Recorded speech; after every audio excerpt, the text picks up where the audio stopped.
I always want to start with a disclaimer that says that everything I say and everything I write is my opinion and is not necessarily the truth. Everybody has their own truth.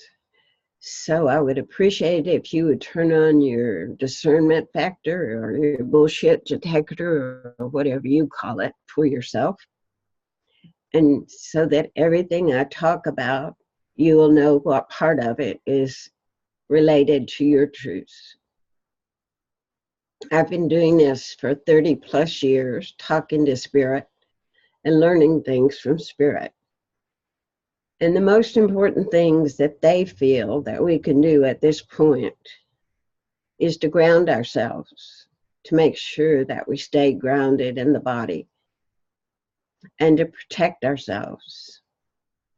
And I think that on the Energized Living Today website, they have put up the grounding process for you to have access to that, the one that Spirit gave me as a means of getting over being empathic so that I could function in all situations without being overwhelmed by my energy or by other people's energy. So that's extremely important because we're in the middle of the fourth dimension. And in the fourth dimension are all the negative thought forms that humans have expressed since the end of the 1920s, when we decided that we were smart enough to split the atom. At that point, we had to be quarantined. Earth and humanity had to be quarantined from the rest of the universe and the rest of the galaxy. So we've been in an embryonic sac all that length of time and accumulated all the negative thought forms that humanity has thought. So you might imagine if you're walking around with your emotional body wide open, checking people out through your emotional body, that you might be contaminated by all of this negative thought forms. You also could suffer a great deal of non-specific anxiety because it's rampant in this fourth dimension. Fear and anxiety are uppermost with what's going on the earth today. So be sure that you're grounding yourself and that you're putting bubbles of protection around yourself.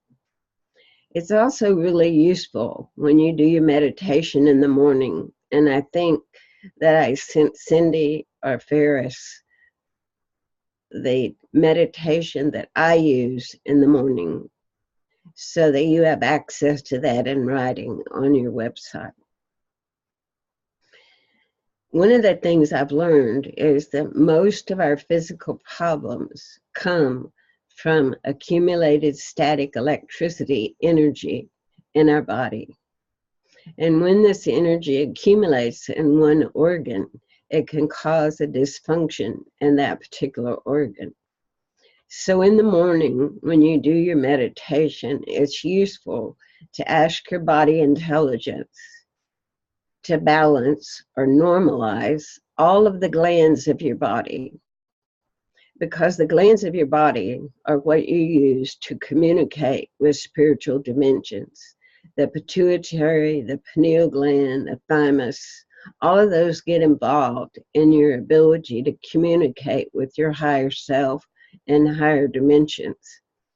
And so you can just ask the body intelligence, normalize all of my glands, have them produce only exactly the amount my body needs, no more and no less. And if you will ask the violet flame of transmutation to move through your body and through your conscious mind and your subconscious mind to transmute all negative thought forms and limiting beliefs from your cells and your mind, your subconscious, your conscious mind.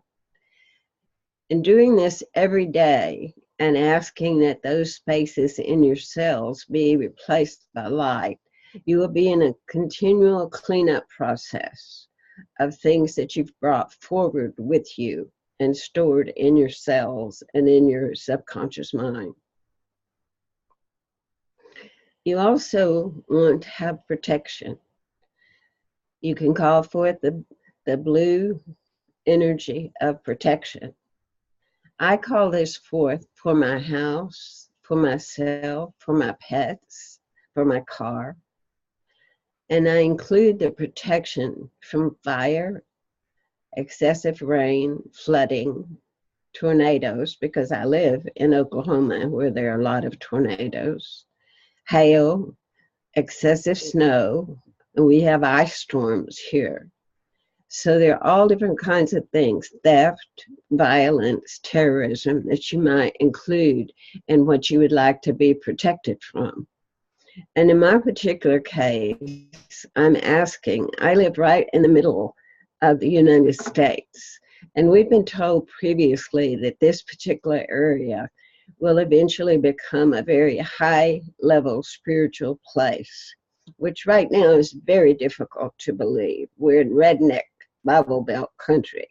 So that prediction, I'm still waiting for it to happen, but I'm assuming I'm here for that, to help that happen.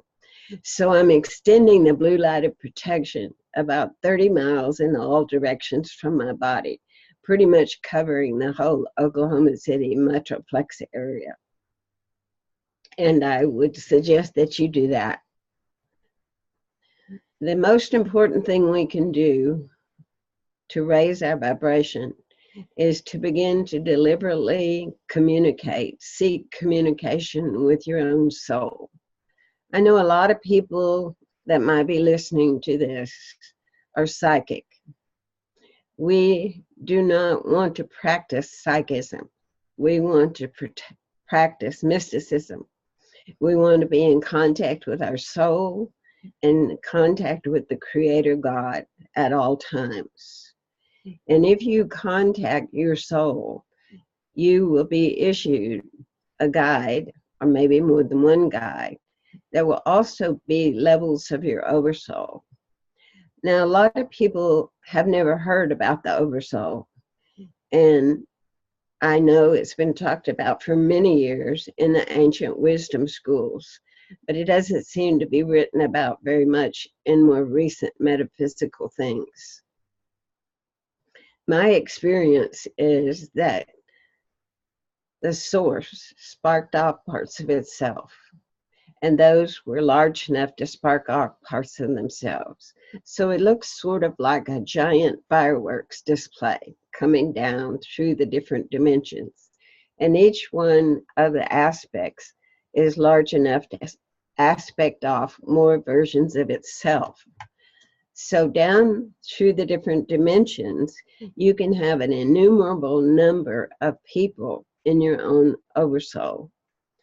The good thing and the bad thing is that in the cells of your body, you have a video library of everything that everybody in your oversoul has done, not just what you personally have done in the times that you've come back and forth to Earth as a human.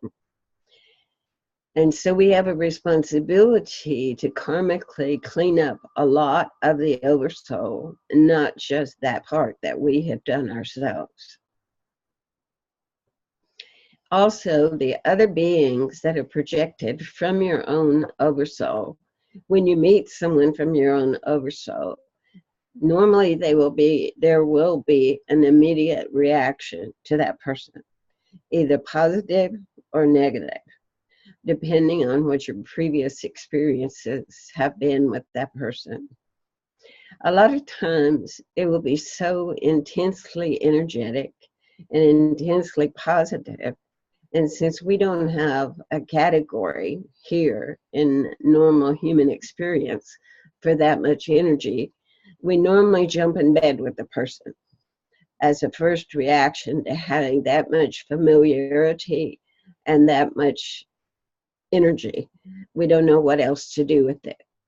And then very often, after a while, we realize, oops, that wasn't really what that was supposed to be about, you know. The reason they bring more than one person from the same oversoul together is so they can be supportive of each other emotionally and spiritually while they're both going through major changes, which is usually when they bring more than one person together. Or there is a mission that needs more than one consciousness to accomplish for the benefit of the oversoul. So it's always, always a really good idea to ask your soul, what is this about?